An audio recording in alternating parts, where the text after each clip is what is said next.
So now that the dust has settled around the SVB bank and we have a better, clearer picture of what's going on, what exactly happened with this bank? And obviously, if we know that, we can help to try to deal with that situation in the future. Okay, so just as it stands right now, the FDIC has taken over the bank, and they've got the insured deposit up to $250,000, and those over $250,000, essentially they're going to sell off SVB assets in order to cover those deposits and any creditors that might remain. Okay. So what happened was the SVB had a collection of securities that they had invested in. These are tradable financial assets, bonds, contractual obligations, companies, share capital, etc. Now, they were sold at a loss because essentially they weren't panning out. So in order to keep up their balance sheet, in order to remain what they call healthy, they needed to raise $2.25 billion in selling new shares. This is called equity financing. The company sells a portion of its ownership in order to raise money for short-term bills or to fund long-term projects. The advantage is that this money doesn't have to be paid back.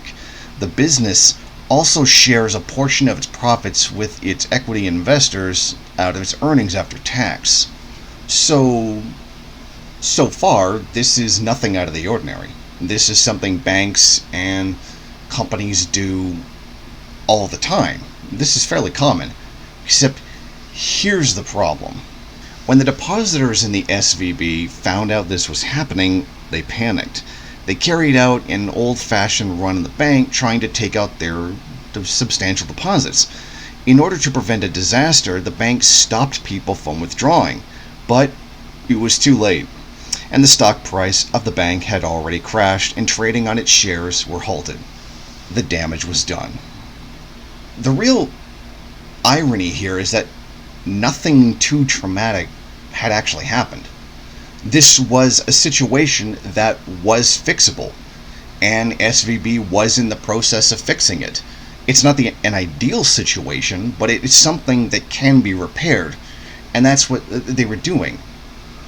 What they were not prepared for, and what they could not have been prepared for, because if they were prepared for it, they wouldn't have been in this situation to begin with, was the sudden spike in deposit outflows, meaning people taking their money out of the bank. Another aspect of this situation was the strategy of the SVB to purchase U.S. government bonds thinking they were a safe investment, which they usually are. For a significant time, these long-dated, seemingly low-risk treasuries were purchased when the interest rate was almost zero.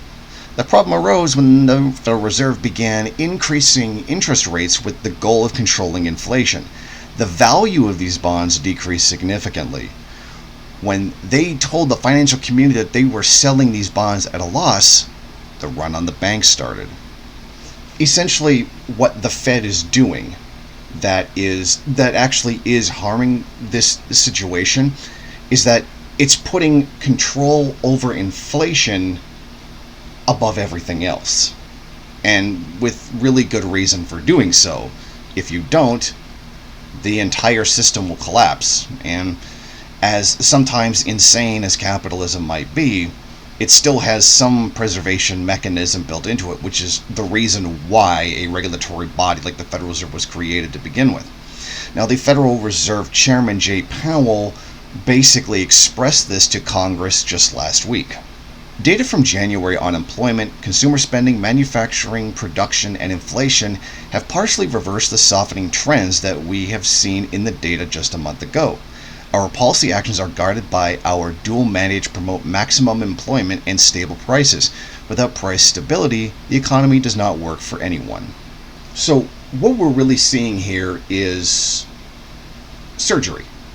If you want to get rid of the tumor, you're going to have to get cut open by a scalpel in order to get at it.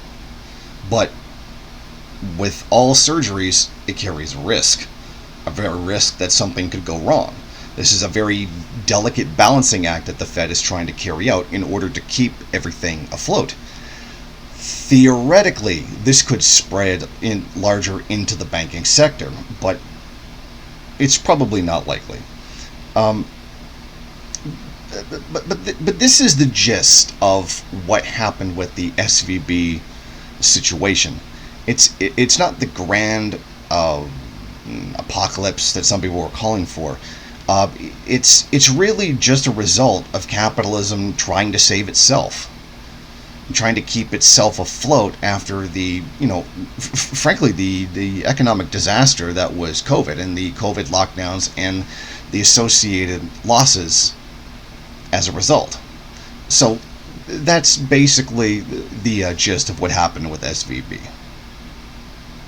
Thank you for watching. If you like this program, then please head over to my Patreon page and set up a monthly donation. It's your donations that keep this program running. Also, if you would like, please rate, comment, subscribe, and share in various social media.